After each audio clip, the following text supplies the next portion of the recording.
internet, my name is Lave, and this week I watched Gold Hard. I'm sorry, I had to.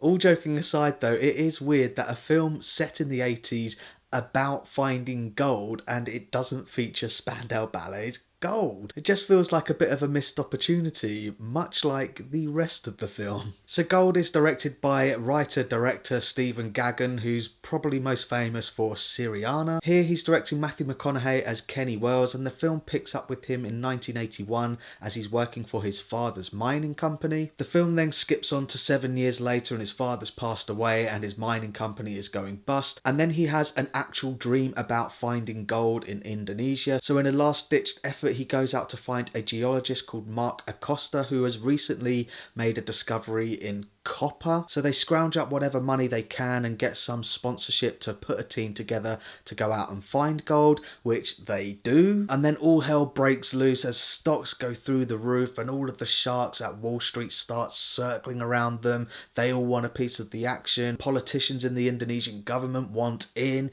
and it all goes batshit crazy and sounds really exciting, doesn't it? Except the film isn't. I thought it was really quite boring. Now I should point out that a lot of the big critics like Mark Kermode and Peter Bradshaw and Danny Lee have already pointed out that this film is definitely aping Wolf of Wall Street, and they're absolutely right. Talking with my mate at the end of this film, I turned to him and said, did it remind you of any other films? And he said, Wolf of Wall Street and Blow, and I completely agree with him. Unfortunately, this film doesn't reach the same height as those, but I'll come back to that in a minute because I want to talk about some performances. First of all, Matthew McConaughey I thought was really good as Kenny Wells. I'm not the biggest fan of him, but I have to concede that he is on a good run of form at the moment. The reconnaissance is still going strong. He's obviously thrown himself into this role. He's overweight, he's wearing a bald cap, he drinks, he smokes, he swears, and indeed the film does take advantage of that. It's through him that we get most of the laughs, but I have to admit I really liked his character. He doesn't really know what he's doing. He is a bit of a twat, but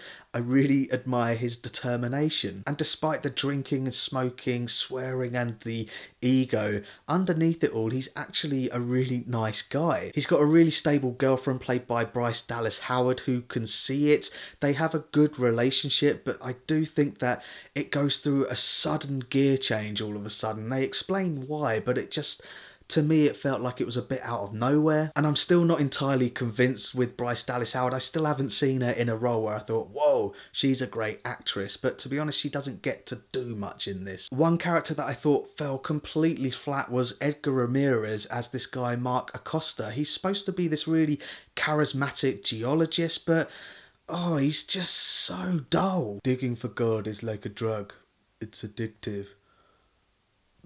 And then you've got some other completely uninspired casting. You've got Corey Stoll, who's playing one of the Wall Street Sharks, exactly as you've seen him in Ant-Man. And you've even got Reese the accountant from The Dark Knight playing an accountant. He is the very definition of typecast. There are some other characters that do make some cameos, but what really disappoints me about this film is the missed opportunity. I think it's a really, really good story. They say that it's inspired by true events, which means they've probably taken a lot of creative license to make it more entertaining, or at least they should have. As I say, it is trying to imitate Martin Scorsese's Wolf of Wall Street, and that's not really a bad thing. If you're going to imitate someone, imitate the best, but why stop there? I think he should have taken a look at some of Quentin Tarantino's earlier work and maybe told this in a non-linear fashion. So Toby Kebbell turns up about halfway through this film as an FBI agent investigating all of the shenanigans that are happening from Wall Street, and I just didn't understand why they didn't start off with him. Instead, it starts off with Matthew McConaughey literally giving exposition to his dim-witted girlfriend about what mining is. I kid you not, he literally grabs her hand bag and says, the way you mine is you drill in and then you pull out. It's like, really? She doesn't understand what mining is? When really they could have started with the FBI investigation to really get you hooked in. I can't really say too much more because I don't want to spoil it, but then it could have gone backwards and forwards. I'm not necessarily saying flashbacks, but at least just chopped it up a little bit just to really get you engaged. Yeah, it just felt like it took forever for this film to take off.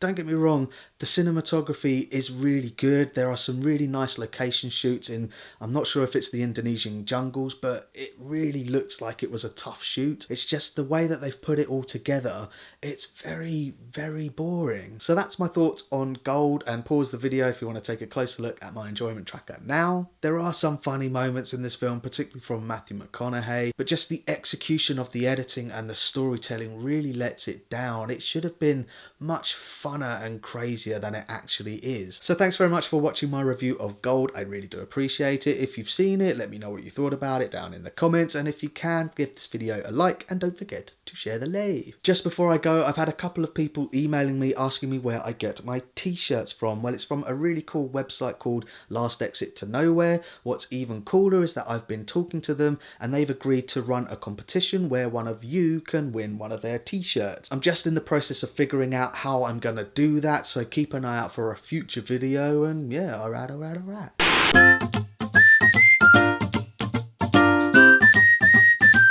Subscribe.